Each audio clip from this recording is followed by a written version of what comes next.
chiqueiro não matou o filho pródigo. Seja bem-vindo ao nosso canal. Esse é o tema do nosso estudo hoje. E eu quero trazer à sua consciência que o que vai determinar o fim daquilo que nós iremos viver é o nosso posicionamento diante daquilo que está acontecendo. Meus irmãos, você já parou para imaginar que o filho pródigo, na parábola de Yeshua, no capítulo 15, ele não morreu no chiqueiro? Olha só, ele passou fome, sim. Ele desejou comer a comida dos porcos? Com certeza. Ele estava na miséria? Claro. Mas ele não morreu naquele lugar, ele não morreu ali. Sabe quando ele teria morrido? Quando, ou se ele tivesse decidido ficar, se estabelecer naquele lugar. O chiqueiro não o matou. A decisão de ficar é o que seria a morte dele. Porque quando você ainda tem um pensamento de voltar, uma fagulha de arrependimento, ou o mínimo, e se eu me levantasse e voltasse, ainda há vida, ainda há esperança, ainda há uma possibilidade de voltar, de mudar, de transformar essa situação. Porque o problema não é cair, nós sabemos que o problema é permanecer caído. O problema também não é o pecado, não é aquele pecado consciente que eu quero pecar, porque todos nós pecamos, não é o pecado deliberado. O problema é construir o seu lar, a sua vida neste pecado. É fazer com que ele seja uma coisa normal. O problema também é arrumar o chiqueiro com o sofá, com almofadas e dizer: lá, doce lá, aqui é o meu lugar. Deus já me largou, Deus já me abandonou, Deus já nem se lembra de mim. Ou eu já fui longe demais, não há como voltar. O interessante é que isso também me arremete ao Éden. Porque depois que Adão pecou, ele se escondeu. E Deus, que já sabia de tudo, veio e perguntou: Adão, onde estás? Gênesis capítulo 3, versículo 9. Escuta bem, meus irmãos. Deus não perguntou porque Adão estava perdido. Deus perguntou porque queria que Adão se perdesse de si mesmo. Ele saiu da presença de Deus. Ele abandonou a presença de Deus. Ele desobedeceu a ordem de Deus. Ele foi desconectado da vida que estava em Deus. E o que é que ele estava querendo? Que Adão se perdesse em si mesmo. É porque essa pergunta, ela é ao mesmo tempo um diagnóstico. A pergunta é mais ou menos como se o médico estivesse perguntando para o doente: aonde dói? O que você sente? É como se fosse um pastor à procura da ovelha e perguntasse para ela, aos gritos: aonde você se meteu? Adão se escondeu. Deus não perdeu ele de vista. O pecado não fez com que Deus desviasse o olhar de Adão. Pelo contrário, o pecado fez Adão se fechar, fez Adão se esconder, fez com que Adão fechasse os seus olhos. E hoje a mesma pergunta ecoa na sua direção, na minha direção, na nossa direção. A pergunta é: onde estás? Será que você está no chiqueiro? Ou você está no momento, em vez de estar no profundo da presença de Deus, se encontra no raso? Será que você está morno? Você está se escondendo atrás da árvore do jardim, fingindo que nada aconteceu? É necessário que você olhe, vasculhe o seu interior e reconheça, porque sem diagnóstico, meu irmão, minha irmã, não há cura. Se você não admite que está perdido, pode ter certeza que você nunca será achado. Olha só, um outro detalhe importante é que o inimigo planta uma mentira no coração de quem caiu. ele semeia uma palavra de confusão na mente daquela pessoa que está desgostoso com a igreja, está descontente com o seu pastor. E as pessoas se afastam, e a mentira do diabo ecoa dizendo: você já foi longe demais, não adianta mais voltar, Deus não vai te aceitar. Olha só o que é que você já fez, o que você aprontou, olha até aonde você chegou, não há como retornar. Deus não vai te aceitar, Deus não aceita você do estado que você está, não adianta. E essa mentira é tão confortável porque ela acaba gerando, de certa forma, um conformismo, permitindo que nós continuemos no local onde nós não deveríamos estar. Agora, e por que às vezes essa palavra é tão confortável, essa mentira do inimigo é tão confortável? Porque se você acredita que não tem mais jeito, você não precisa se mexer. Você se livra da responsabilidade de se levantar. Você fica ali, na lama, justificando, usando a seguinte argumentação: já não tem jeito, então vou ficar por aqui, e que se dane o mundo, e vamos ver o que vai acontecer comigo lá na frente. Mas eu quero te dizer que a verdade eterna é outra. Enquanto você respira, pode ter certeza, há tempo de mudar essa situação. Ainda se pode mudar esse estado. O salmista diz: se hoje ouvirdes a sua voz, não endureçais os vossos corações. No Salmos 95, pode ler o versículo 7 e 8. E o hoje desse texto é a palavra-chave. Não é amanhã, não é depois da manhã, não é quando eu melhorar, não, é hoje. Não é quando você se sentir melhor, quando você se sentir disposto. É agora. É nesse exato momento em que você está me ouvindo. É nesse exato momento que você está refletindo. Não espere você consertar os seus caminhos. Deixe que Deus os conserte. Volta para Ele. Sabe por quê? Porque em determinado momento o filho pródigo caiu em si. Ele pensou: quantos trabalhadores na casa do meu pai têm pão com fartura, e eu aqui mendigando, eu aqui morrendo de fome, eu aqui vivendo nesse lamaçal, eu aqui desfrutando da companhia de porcos, em vez de estar desfrutando da companhia do meu pai, da companhia dos meus irmãos, dos meus amigos, desfrutando da minha família.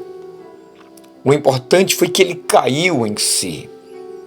Aí ele, depois de refletir, depois de cair em si, tomou a decisão.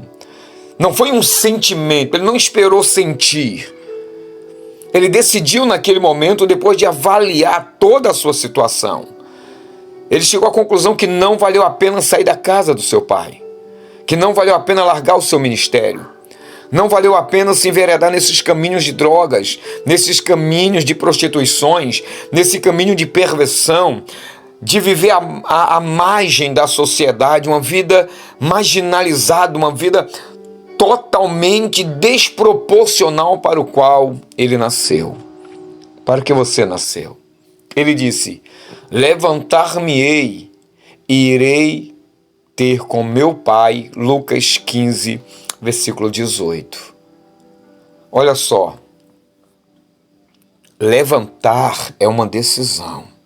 É algo que eu faço depois que eu avalio a minha vida, as circunstâncias que eu estou vivendo, o porquê eu estou vivendo, os erros que eu cometi, os pecados que eu transgredi, ou melhor, as leis que eu transgredi cometendo pecados contra a vontade do Senhor. E às vezes não foram tão sérios, mas estamos longe, estamos nos dedicando demais a trabalho, estamos nos dedicando demais a sonhos, projetos, a estudos, estamos deixando Deus de lado.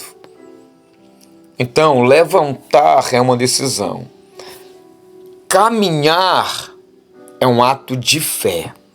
Agora, chegar lá é um ato de graça.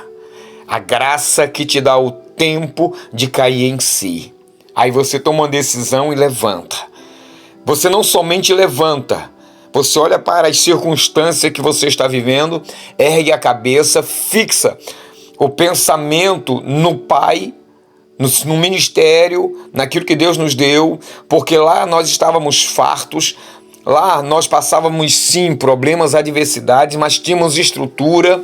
Mas aqui, longe do Pai, sem a sua orientação, sem a sua blindagem, sem o seu cuidado, sem os seus conselhos, não dá para continuar vivendo. Então levanta a cabeça, olho, fixo o meu pensamento e agora eu ando por fé.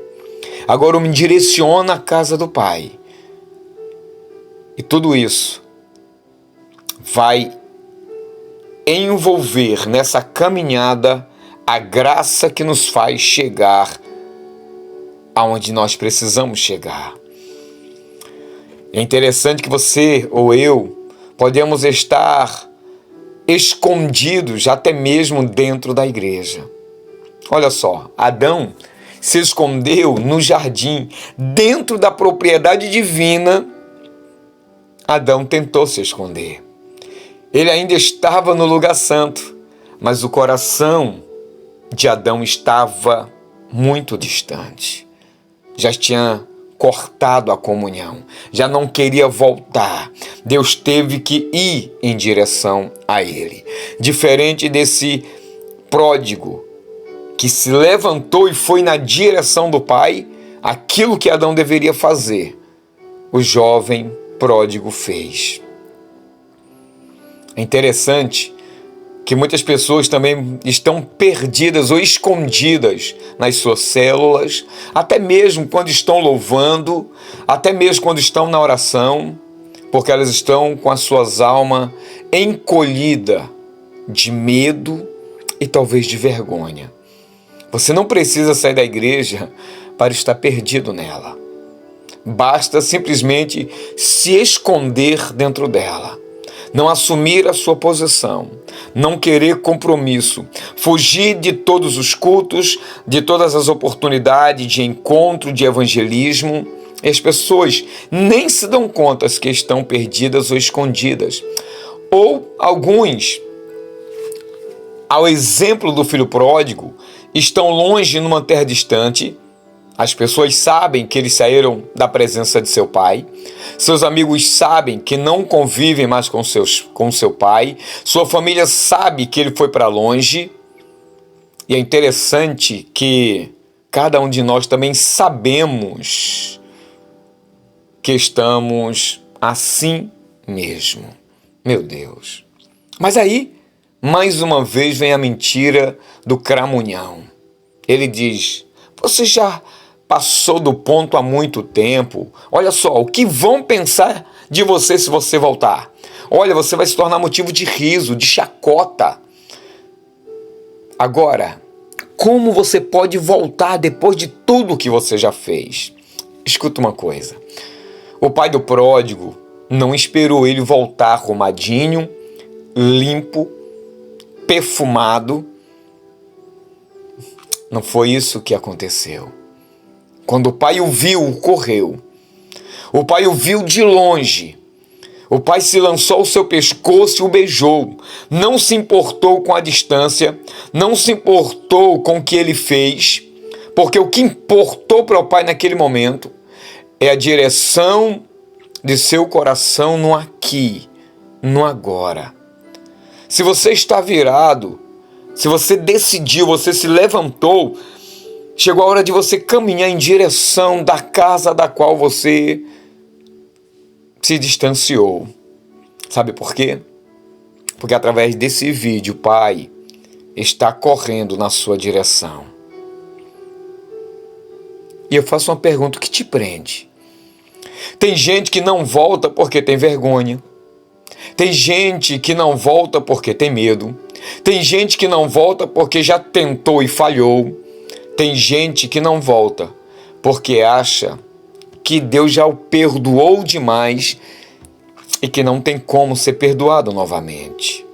Mas Paulo, o apóstolo Paulo, que se considerava o principal dos pecadores em 1 Timóteo, capítulo 1, versículo 15, ele diz uma coisa impressionante, uma coisa linda. Ele diz: esquecendo-me das coisas que para trás ficam, prossigo para o alvo. Filipenses 3, versículo 13. Ele não negou o passado. Ele não fingiu que não tinha chiqueiro na sua história.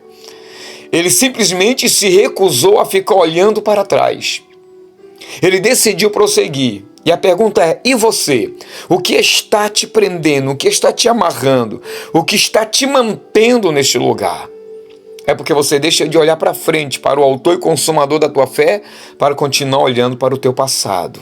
Você deixa de ouvir o convite de Deus, aonde estás, e continua dando atenção àquele que quer destruir a tua alma, dizendo que não vale a pena voltar, que você não vai conseguir permanecer. Deixa eu te dizer mais uma coisa que os sábios israelitas nos ensinam. Ele fala que a porta do arrependimento sempre está aberta. O Talmud diz que mesmo no momento da morte a pessoa pode se arrepender e ser recebida pelos santos. Olha só, enquanto há fôlego, há chance, há possibilidade de mudar essa situação. Não é porque Deus vai morrer de tanto te perdoar. Não. O limite não está nele. O limite está na sua capacidade de endurecer o seu coração. Quando a gente decide que não quer mais ouvir, aí sim a morte se estende. Aí é chiqueiro para o resto da vida. Deixa eu te dizer mais uma coisa. Volta para casa, meu irmão. Volta para casa, minha irmã. O pai não está com chicote na mão, ele está com os braços abertos. Ele já está com as vestes, o anel e a sandália. Tudo já está preparado para você. Inclusive já tem um animal cevado para festejar o seu retorno. Mas a decisão não é dele. A decisão é unicamente sua. Unicamente sua. Então, levantar ou ficar no chiqueiro, o que é que você decide? Reconhecer ou continuar escondido? É você que decide. Voltar ou morrer no chiqueiro, sendo até inferior do que aos porcos. Quem decide é você.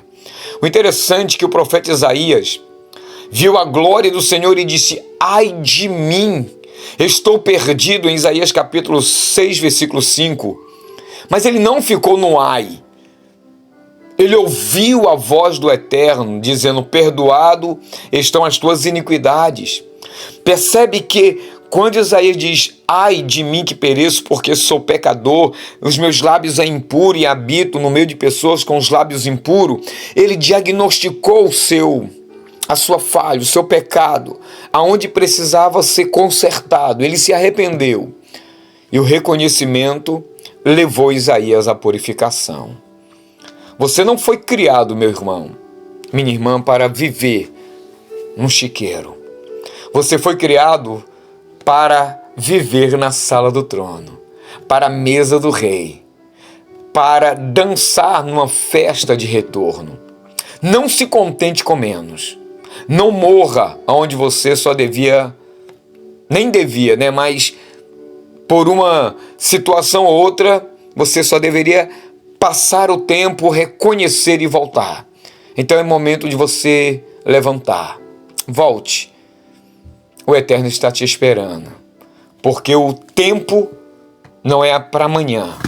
O tempo não é para daqui a pouco. É para agora. Se essa mensagem tocou o seu coração, pense em dividi-la com mais outras pessoas. Porque se tocou em você, ou você conhece alguém que essa mensagem pode interferir na vida dele positivamente ou dela, compartilhe. Se você não é inscrito no nosso canal, se inscreva, deixe o seu comentário e que o Eterno te abençoe, porque agora chegou a hora do retorno. Shalom Vrahá, paz e bênção.